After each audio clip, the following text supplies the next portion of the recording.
الرحیم نحمده ونصلی ونسلم علی رسولہ الکریم۔ رمضان کے بہت اہم موضوعات کے اندر ایک موضوع ہے جس کا آج میں ذکر کر رہا ہوں۔ صلاۃ الحاجت کے بعد اس کو ذکر کرنا تھا لیکن کچھ عذر کی بنیاد پر وہ ہو نہ سکا۔ آج اس کی بہت ہی اہم اور بہت ہی ضروری باتیں ذکر کرنا چاہتا ہوں۔ رمضان کے بہت سے مقاصد ہیں، چند مقاصد بنیادی ہیں اور چند مقاصد جو فروعی مقاصد ہوتے ہیں۔ بنیادی مقصد کے اندر سب سے پہلا مقصد ہے روزہ، پھر دوسرا ہے تراویح، اور تیسرا بنیادی مقصد روزے کا وہ یہ ہے کہ ہم رجوع اللہ ہو جائیں۔ رجوع اللہ یہ کیا ہوتا ہے؟ جیسے ہم کہتے ہیں نا یہ مرض ایسا ہے، اس کے لیے آپ فلاں ڈاکٹر سے رجوع کریں، یعنی فلاں ڈاکٹر سے رابطہ کریں۔ تو رجوع اللہ کا مطلب ہے اللہ سے رجوع کرنا۔ اللہ سے رجوع کرنے کا بہت آسان اور بہترین طریقہ ہے دعا۔ دعا ایک ایسی چیز ہے، ایک ایسی نعمت ہے جو اللہ نے انسان کو دی ہے۔ یہ اتنی اہم چیز ہے، اتنی اہم چیز ہے کہ یہ کسی بھی نوعیت میں کی جائے اللہ اس کو ضرور قبول فرماتے ہیں۔ چاہے کچھ بھی مانگا جائے اللہ ضرور قبول فرماتے ہیں۔ ہم وہ چیز دیں یا نہ دیں وہ بات کی بات، لیکن دعا کر لینا یہ اللہ تعالیٰ کبھی نامنظور نہیں فرماتے۔ یعنی کبھی تو نماز ناقابل قبول ہو جاتی ہے کہ وضو نہیں ہے، کبھی غلطی سے کوئی ایلفی لگی رہ گئی، کوئی ایسی جگہ رہ گئی کہ غسل نہیں ہوا تو نماز سمجھ رہے کہ ہو رہی ہے لیکن نہیں ہوئی۔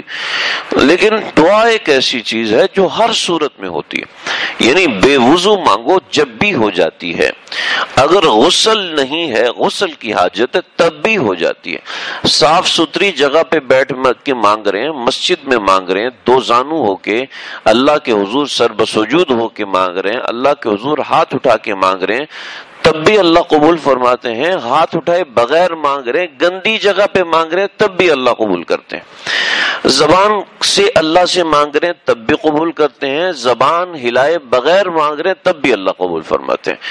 یعنی دعا ایک ایسا بہترین عمل ہے، ایسا بہترین عمل ہے کہ اللہ نے پہلے سے کہا ہوا ہے، میں قبول کرتا ہوں۔ اما یجیب المضطر اذا دعا، جب کوئی مجھ سے تڑپ کے مانگتا ہے میں قبول پہلے کر لیتا ہوں۔ اور اللہ خود فرماتے ہیں میں تمہاری دعائیں قبول کرتا ہوں، ادعونی استجب لکم، ادعونی مجھ سے مانگا کرو میں دعائیں قبول کرتا ہوں۔ یعنی کسی بھی حالت میں حلال مال کھاتا ہے تو بہت اچھا ہے، اگر حرام مال کھاتا ہے تب بھی اللہ دعا قبول فرماتے ہیں۔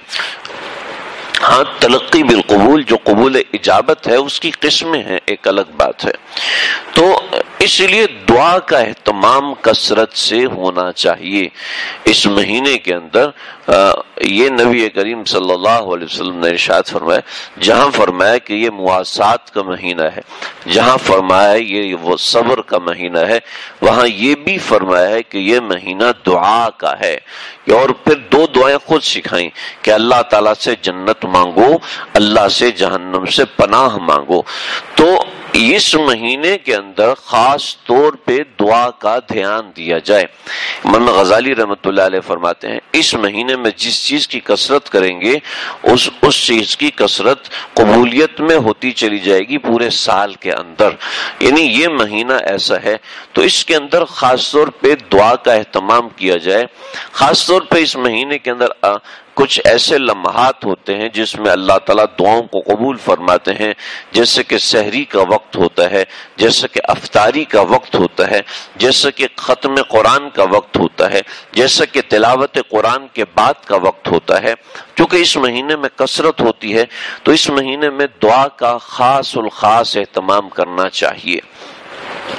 دعا کی چند مشہور کتابیں ملتی ہیں، ان کتابوں سے دعائیں پڑھنا بھی اچھا ہوتا ہے، جیسے کہ حصن حسین ہے، بڑی مستند کتاب ہے۔ ایسے مناجات مقبول ہے، اس میں نبی کریم صلی اللہ علیہ وسلم کی ساری دعاؤں کو جمع کیا گیا۔ الحزب الاعظم ہے، یعنی جس کے اندر خالصتاً دعائیں لکھی ہوئی ہیں۔ تو دعا کا اہتمام اس مہینے کے اندر خاص طور پہ ہونا چاہیے۔ دعا کے کچھ آداب بھی ہیں، لیکن ضروری نہیں ہے کہ ہر جگہ ان آداب کی رعایت ہو. جیسے بطور مثال وضو نہیں ہے تو اس وقت بھی دعا مانگ سکتے ہیں. جیسے بطور مثال انسان پہ غسل واجب ہے اس وقت بھی اللہ سے دعا مانگ سکتے ہیں. بعض مرتبہ ہاتھ اٹھائے بغیر بھی دعا مانگ سکتے ہیں. لیکن بہرحال دو چار چیزیں میں عرض کر دوں کہ دعا میں سب سے پہلے اللہ تعالیٰ کی تعریف کی جائے، حمد و ثنا بیان کی جائے، اس کے بعد نبی کریم صلی اللہ علیہ وسلم پر صلاۃ و سلام پڑھا جائے، اور اس کے بعد اپنی حاجت کے لیے اللہ تعالیٰ سے لجاجت کے ساتھ دعا کی جائے. دعا کے بارے میں چند باتیں پہلے بھی ذکر کر چکا ہوں، لیکن آج خاص طور پہ دعا کو اس لیے ذکر کیا کہ یہ رمضان کے درمیان میں عام طور پہ سستی آ جاتی ہے، تو سستی کا علاج عام طور پہ نبی صلی اللہ علیہ وسلم نے فرمایا کہ وعظ و نصیحت کی جائے، یعنی اس بات کا تکرار کیا جائے.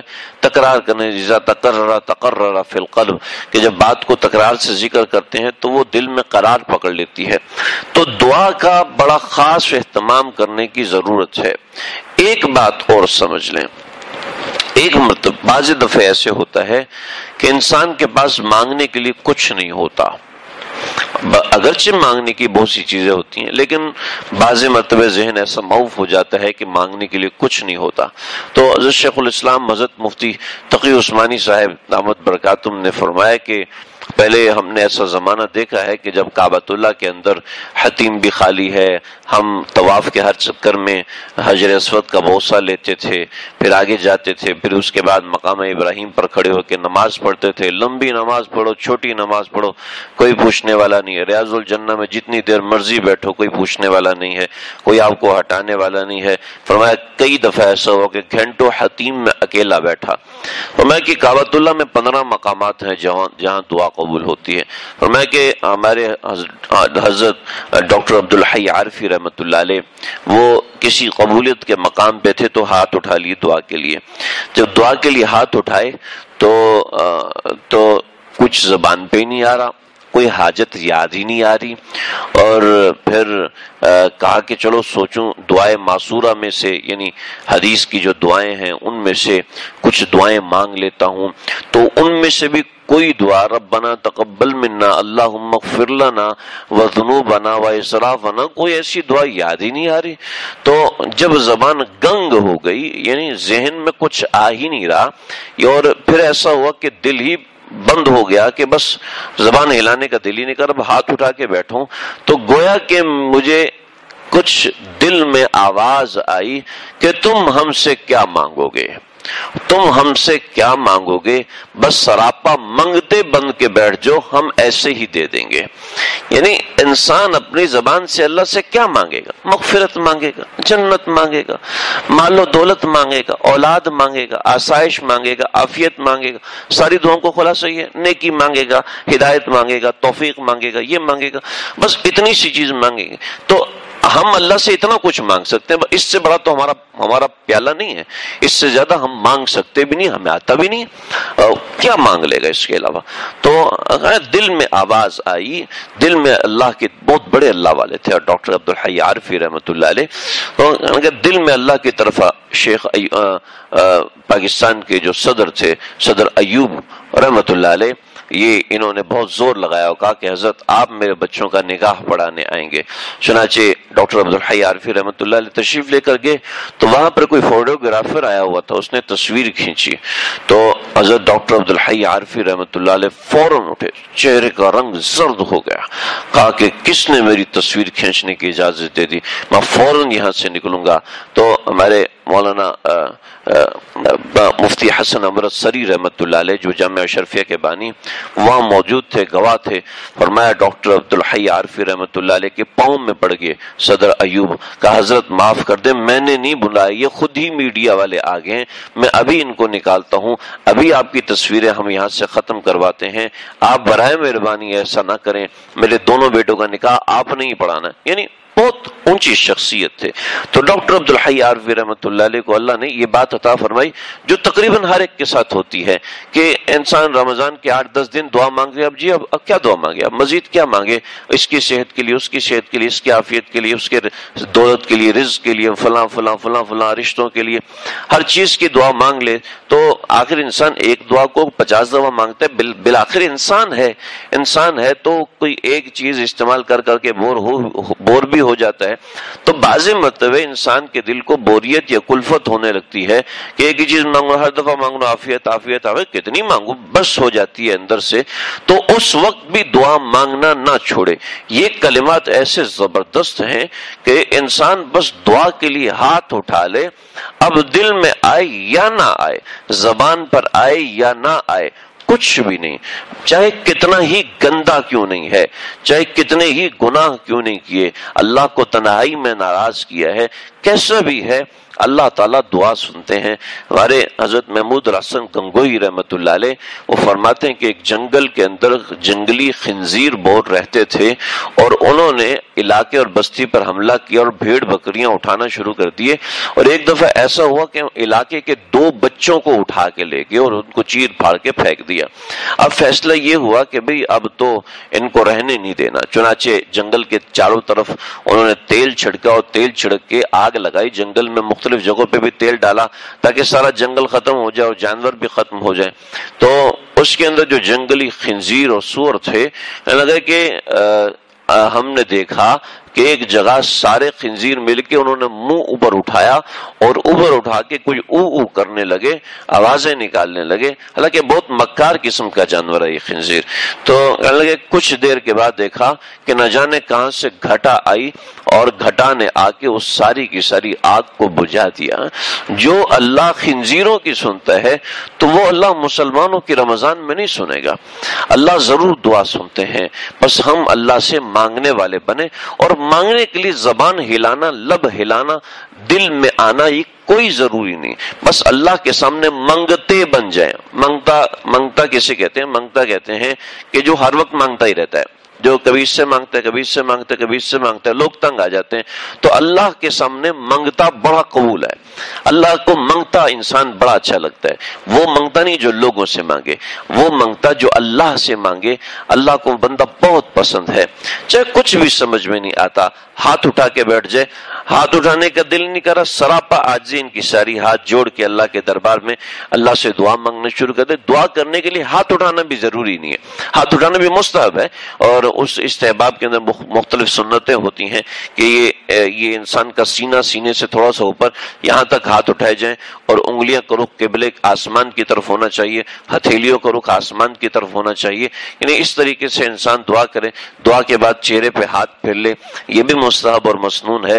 لیکن اگر اس کا بھی جی نہیں کر رہا تو زبان بند کر کے، دل کو حاضر کر کے بس اللہ کے سامنے سراپا منگتا بن جائے کہ اللہ جی جو میرے حق میں بہتر ہے دے دے، جو میرے حق میں بہتر ہے دے دے، اور بار بار یہ اللہ سے دعا مانگتا رہے، جتنا ہو سکے مانگے۔ ہمارے اکابرین کو اللہ نے بڑا ذوق عطا فرمایا تھا، 2-2 3-3 گھنٹے اللہ تعالیٰ سے دعا کرنے کا ذوق تھا، اللہ سے مانگنے کا ذوق تھا۔ آج کل ہمیں اللہ سے مانگنا نہیں آتا، تو اللہ سے مانگے، اللہ تعالیٰ ہر ایک کو دیتے ہیں، اور اللہ دینے کے لیے یہ نہیں دیکھتے کہ اس کے پاس پیسہ ہے، اس کے پاس دولت ہے، اس کے پاس غریبی ہے، اس کو مانگنے کا ڈھنگ نہیں آتا، اس کو مانگنے کا سلیقہ نہیں آتا، بس اللہ کو منگتا چاہیے۔ کوئی منگتا ہے، کوئی منگتی ہے جو اللہ کے سامنے ہاتھ پھیلا دے، اللہ کے سامنے سینہ پھیلا دے، اپنی خواہشات سامنے رکھ دے، پھر اس کے بعد دیکھیں۔ ہاں اس میں ایک یہ چیز ہے کہ مناجات مقبول ایک کتاب ہے جس میں نبی کریم صلی اللہ علیہ وسلم کی ساری دعائیں دی ہیں۔ انسان کے سامنے سیمپل ہوتا ہے تو انسان کام کو اچھے طریقے سے کرتا ہے، تو یہ ایک سیمپل ہے، اس میں دعائیں دیکھیں، اس کے ترجمے دیکھیں، اس کو دیکھ کر پڑھیں، کبھی اس کا ترجمہ پڑھیں اور کبھی اس کو اپنی زبان میں مانگیں، تو انشاءاللہ دعا میں دل لگے گا. جب بندے کا دل دعا میں لگنا شروع ہو جاتا ہے نا، اس سے مخلوق سے مانگنے کا جی ہی نہیں چاہتا. کیوں کہ جب وہ ٹیوب ویل سے پانی پینے کا عادی ہے تو اس کو چھوٹی سی نلکی سے پانی پینے سے اس کا پیٹ نہیں بھرے گا، اور اللہ تعالیٰ تو وہاں سے دیتے ہیں. تو خیر یہ بہت طویل موضوع ہے جس کو میں نے مختصراً آپ کے سامنے عرض کیا ہے کہ بندہ اللہ تعالیٰ سے مانگے، اللہ سے مانگے. اور یہ مہینہ اس کی پریکٹس کا مہینہ ہے کہ اللہ رب العزت روزانہ یا باغی الشر اقبل یا باغی الخیر اقبل، روزانہ اعلان کرتے ہیں اے شر کو پھیلانے والے، شر کے اندر آگے بڑھنے والے واپس آ جا، اور اے خیر کو پھیلانے والے، اے خیر میں آگے بڑھنے والے، جلدی سے میرے پاس آ جا، مجھ سے مانگ، دیکھو میں تمہیں کیا دیتا ہوں. تو اللہ روزانہ اعلان کراتے ہیں. رات مغرب کے بعد سے یہ اعلان شروع ہوتا ہے اور فجر تک یہ اعلان چلتا ہے. تو یہ اعلان اللہ کی طرف سے ہر وقت ہو رہا ہوتا ہے. بس کوئی انسان اللہ سے مانگنے والا ہو، اٹھنے کا دل نہیں کر رہا، نماز پڑھنے کا، لیٹے لیٹے اللہ تعالیٰ سے مانگنا شروع کر دے، یہ بھی اللہ قبول کرتے ہیں. یعنی سست سے سست آدمی یہ کام کر سکتا ہے، چست سے چست آدمی یہ کام کر سکتا ہے، بس کرنے کی تھوڑی سی ہمت ہو، ترتیب ہو. اللہ سمجھنے کی، عمل کرنے کی توفیق عطا فرمائے.